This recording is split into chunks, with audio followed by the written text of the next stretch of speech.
So I thought, just if I get some air at least, once a day, I'll probably sleep better at night. It's literally like 4 days to Christmas. Oh, whoops, I'm at 5. So I'm walking around. This is the landmark in Hong Kong. They do really fancy, like Christmas. Look at this. Ho ho, ho ho ho, hot cocoa stand. Wow. And then I'll go this way. It's really, really pretty. Look. It's just like moving parts, and then this makes me think of my much smaller apartment. Like ribbons galore, stuff everywhere. Although actually, I don't have much of a sweet tooth. Depending on the day. But this is really pretty. Wow. People taking photos.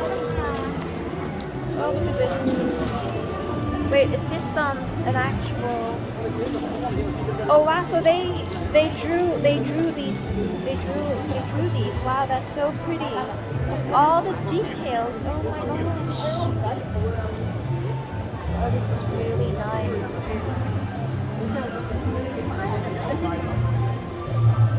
Oh, that's so funny. That's so cute. It's like, excuse me.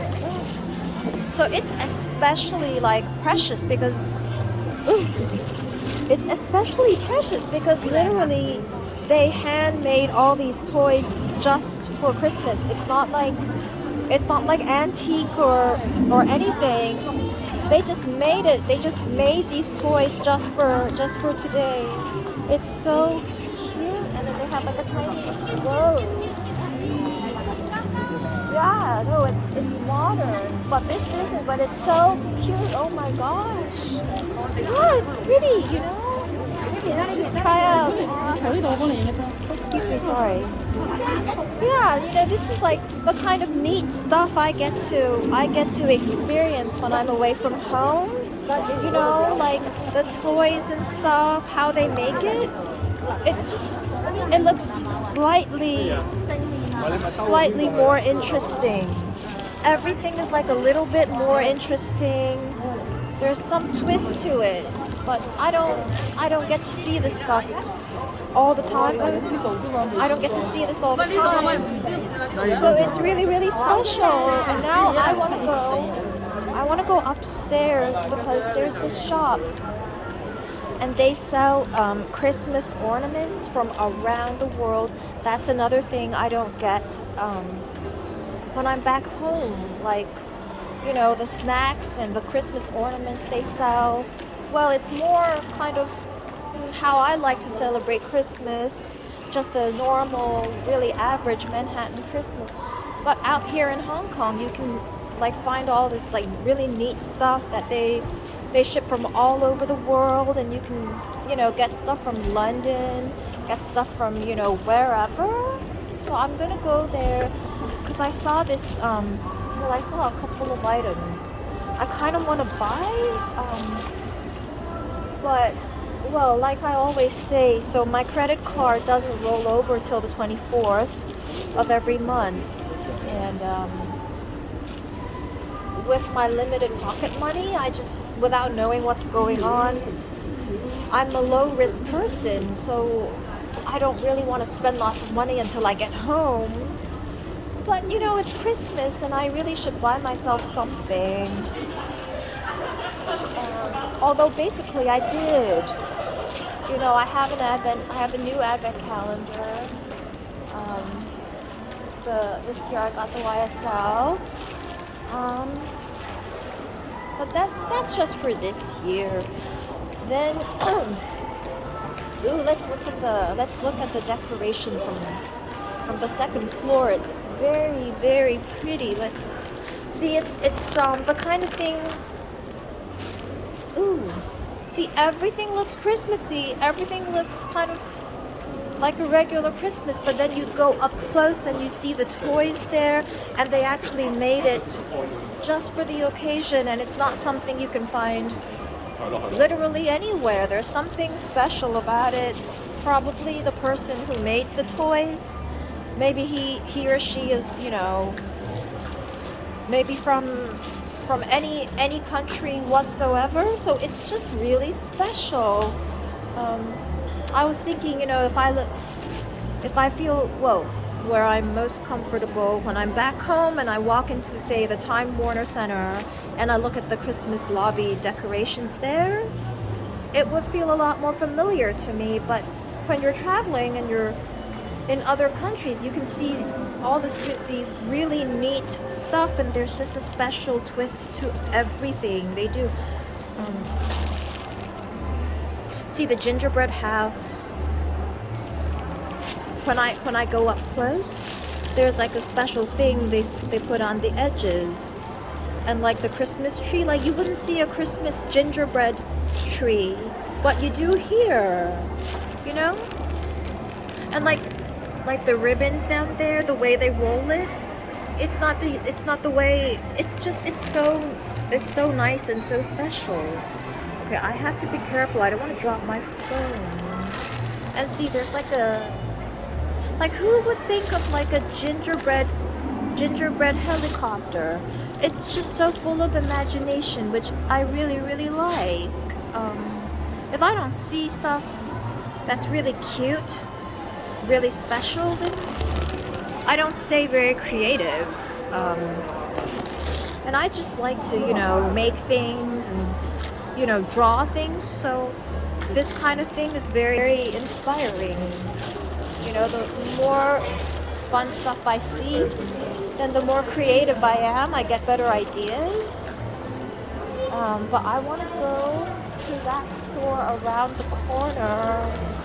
Oh, I really, really want to see. So cute. I have no makeup on today. I am at this it's like they sell everything, like flowers, ornaments, and look at this cute little, it's so gorgeous. It's a smaller tree.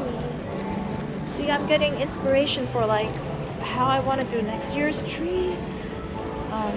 I want to keep things like inexpensive, but just ribbons and then a couple things. It's easy to do and it's so pretty. I love this. I love this store. I have no idea what they do, but I think they get things from sort of all over. They do things very nicely. I've been looking at this and these for almost a month now. It's less than, well, like $100.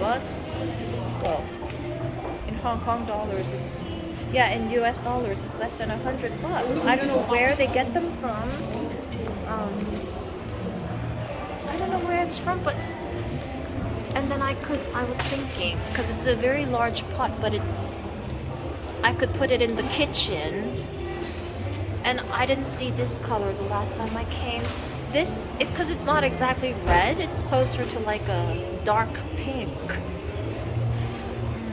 But this is sort of more like, it's a little childish, but it's really, really, this is a really nice color. And just the pot, and then I put like kitchen utensils. Well, it's too big for utensils, well, not for like knives and forks, but like actual cooking utensils and not like eating utensils. Or I could just buy a couple small ones which are cheaper and then put eating utensils in them. And they have, oh, really gorgeous. This one has, is it? Yeah, it is. It's got a pink glass underneath. It's very nice. It's kind of expensive though. $10 for. Ooh, let's look at this. Look at this. Is also very, very, very nice. Though I could probably just make it at home if I have. I think it's like blown glass or something. Ooh. Oh, They make the wreaths for you. Make the wreaths. But why is the topper so far above the rest of the tree? So I'm gonna get these, but I think I looked up online, like dollar store, Michael's, and Hobby Lobby, and they sell it for just a few dollars. Here it's more expensive, and the pearls are a little big for the tree. I wanted to get like tiny pearls and then put it on the tree just all over for next year, and it's like done in 2 hours. So there's this, and I've wanted to get it for like a month.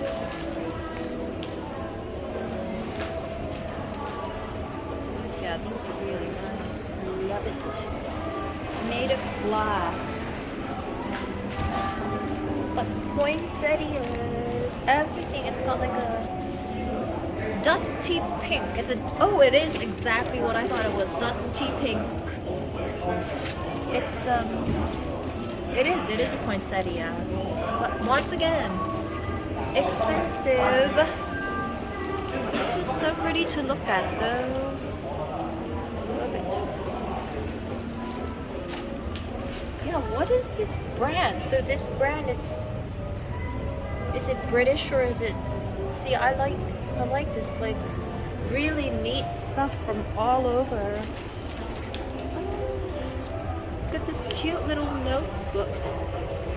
Yeah, plain white, like really hard. I love the notebooks with like really hard, it's almost like cardboard, paper.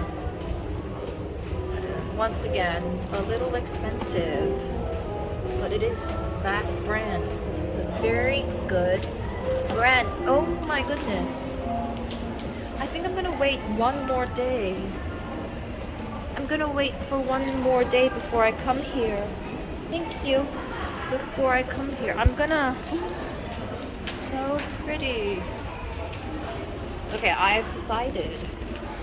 Oh, that's an even prettier color. So I'm gonna wait for one more day before I come to this corner store, which is really not a corner store. I'm gonna wait for one more day because, with my situation, I don't know what's going on.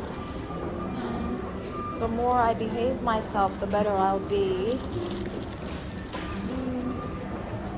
So, I don't know. I think there's nothing special going on. I shouldn't be celebrating when things aren't going well yet. So I'll probably just come 2 days before Christmas and get something I like and then celebrate for a couple days. Christmas is like, it's for me and my friends. I don't have many friends around here, so I want to wait for them to really celebrate. I don't want to get all tired and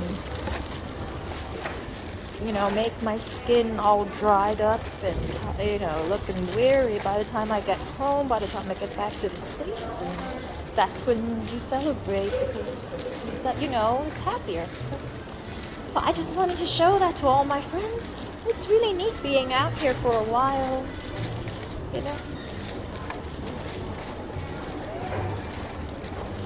Yeah, I know makeup today, literally nothing but sunblock, nothing on my eyes, my lips, my breath.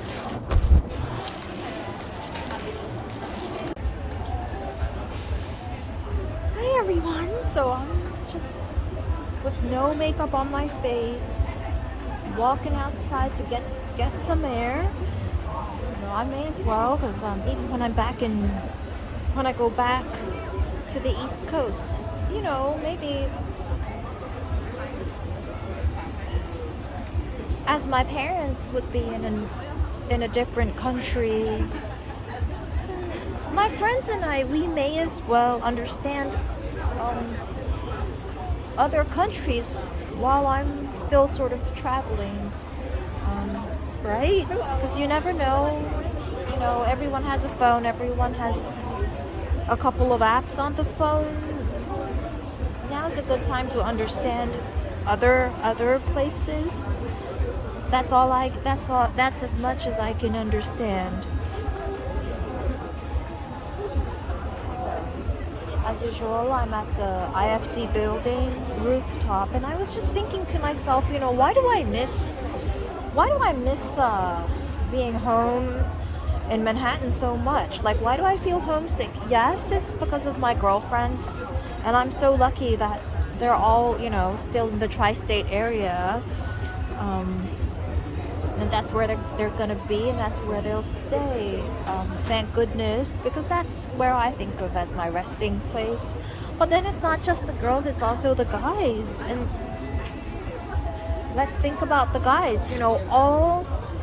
I was just thinking about like all the guys who like really like me, like not just the ones I hooked up with a couple of times or like went on a couple dates with, but as in the guys who like really, really fell in love with me, or like they would, take a bullet for me. Let's take a look at these guys. The list of guys who would actually come and take a bullet for me. Let's go through these guys and what do they have in common, and so what kind of guy could I really settle down with? Well, high school I had a couple of different hookups, but the guy I really, really loved was my prom date, and he was really hot and he's really gorgeous. He's a West Coast kind of guy.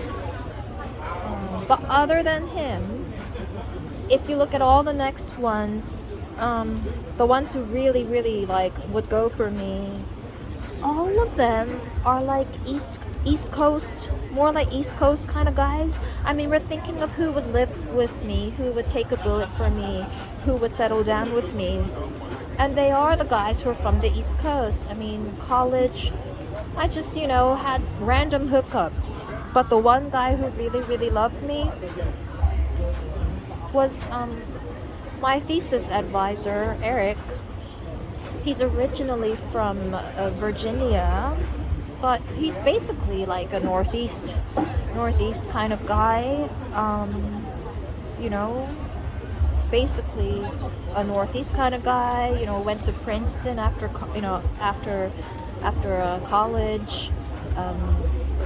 Got a job at Rutgers, but went to Harvard instead. So college, it was pretty much, I would think the guy who would take a bullet for me was Eric, although we've only ever been in the friend zone, and he's happily married to a gorgeous, absolutely perfect girl, because she's perfect because she's so gorgeous in like a really elegant way, and she focuses on art and culture, but she's very well educated, and she's a nice girl, and she dresses appropriately and casually, so it's just what he would love.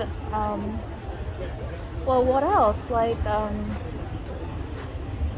I guess around the time I was like a working girl in Manhattan, I actually had a job, although I was less into the details than a lot of typical bankers. I didn't enjoy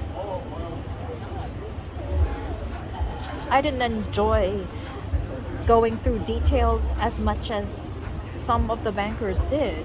Although I was easy enough to get along with, so that's what matters. You find out that's what matters.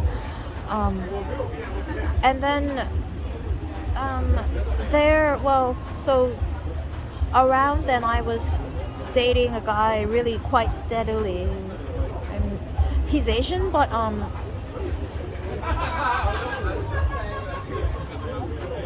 he's from Lexington, Massachusetts, and I actually don't know him really well because he'd just come every weekend and be with me, but he wouldn't really talk to me about serious stuff. And then there was a guy at work, my friend Mike, who had also been a mentor of mine, and he's from another town in Massachusetts, and he would also take a bullet for me. And I think the difference between him and the guy I actually dated. Is Mike is more of like a classic. He has more of like a classic taste. So he wouldn't. He doesn't. He really likes me, and he wouldn't want anything like too weird. You know, he's Catholic. He goes to church every Friday. So he's really typical. More typical than the guy I dated, even though they're from the same. They're from like their towns are quite close together, I think. You know. So if you, I mean, there are a couple more, and I would think most of them are like East Coast types of people, which is maybe why if that's where the guys like me, then that's where I should, you know, I should go home to Manhattan because it's the guys around there who would really go for me. You know, I don't want to like disclose any more personal information because you know these videos are just for my friends. I don't want to get famous, and I just want my friends to be sure I'm still well before I get home.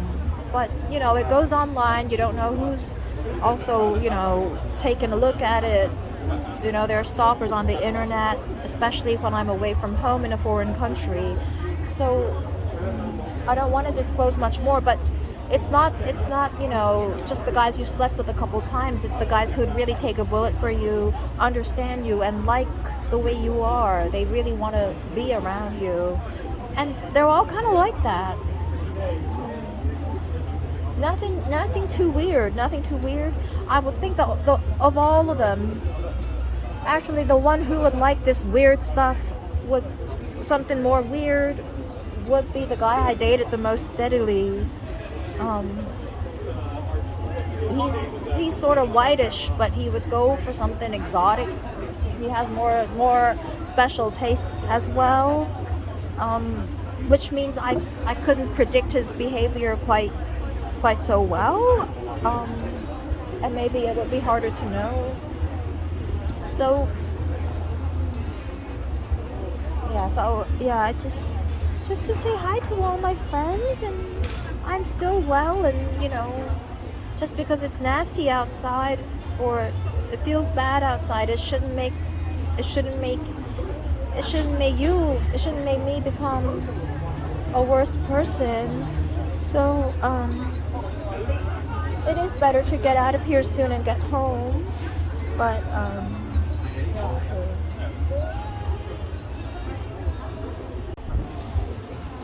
Well, there's also my friend from college, Matt, and he was always handsome, but after college he became extraordinarily so.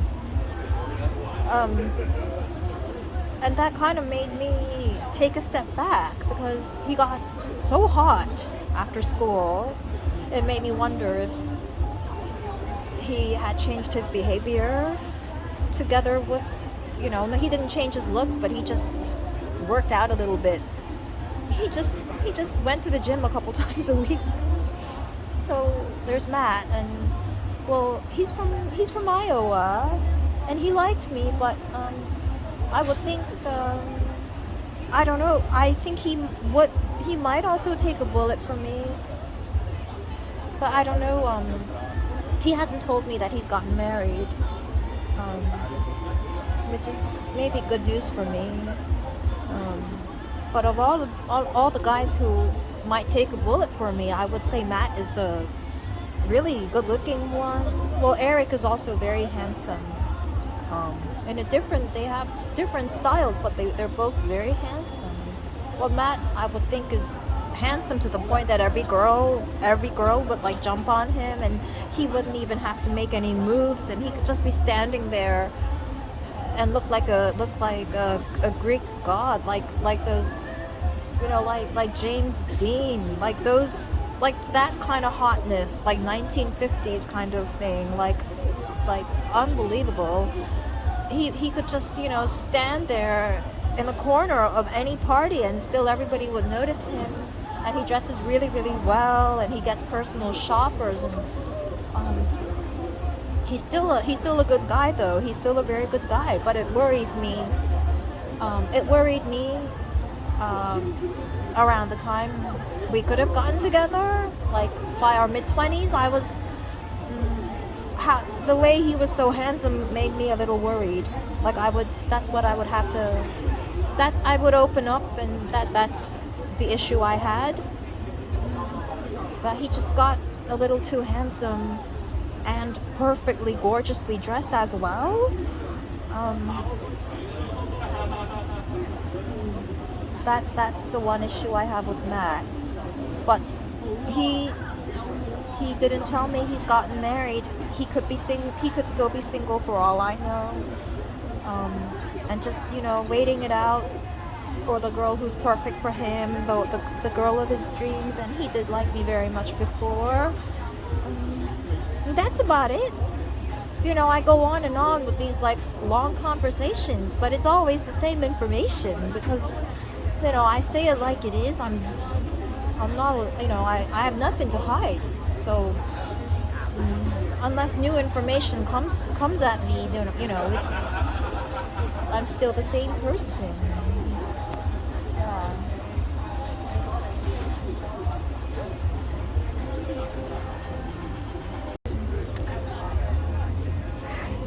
So I was thinking more about, well, the boys who would really come for me, like rescue me, save my life, then take a bullet, and the ones I was going through, well, they're all like extremely smart.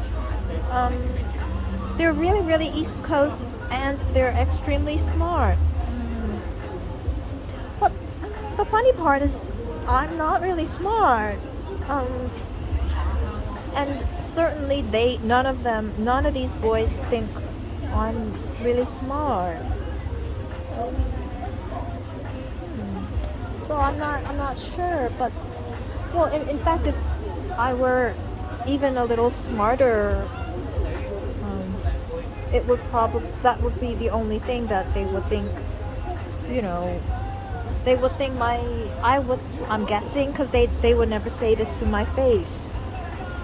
But they would all probably agree that my main flaw is my, lower intelligence, that I'm not dumb and I can get through school and I can do well and I get B's and C's and sometimes I get A's, but really I'm like a B and C kind of person.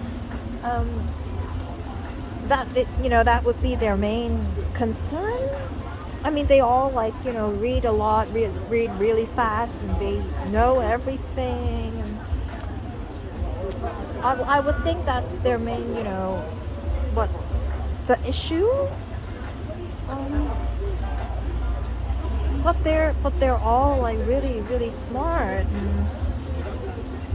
And yeah, I'm wondering maybe if that is my issue.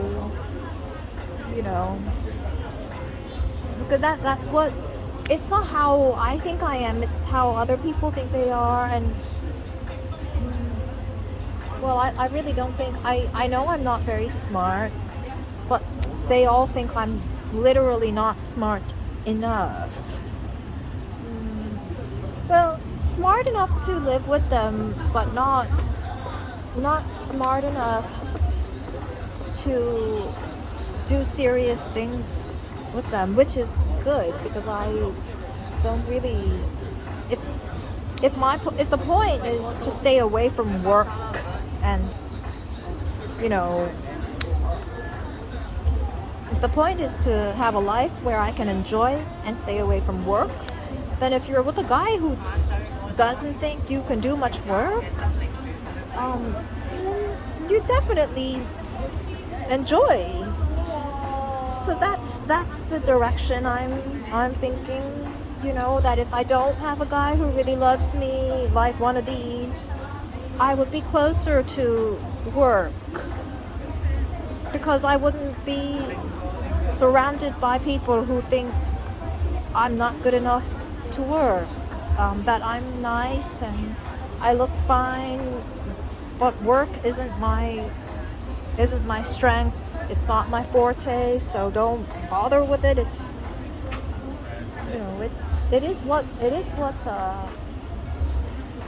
it does also depend on what the guy thinks. So yeah, I'm just thinking. Well, it's. I don't want to start picking out until 2 days before Christmas. I mean, so I'm just gonna sit up here and smoke a little and go home.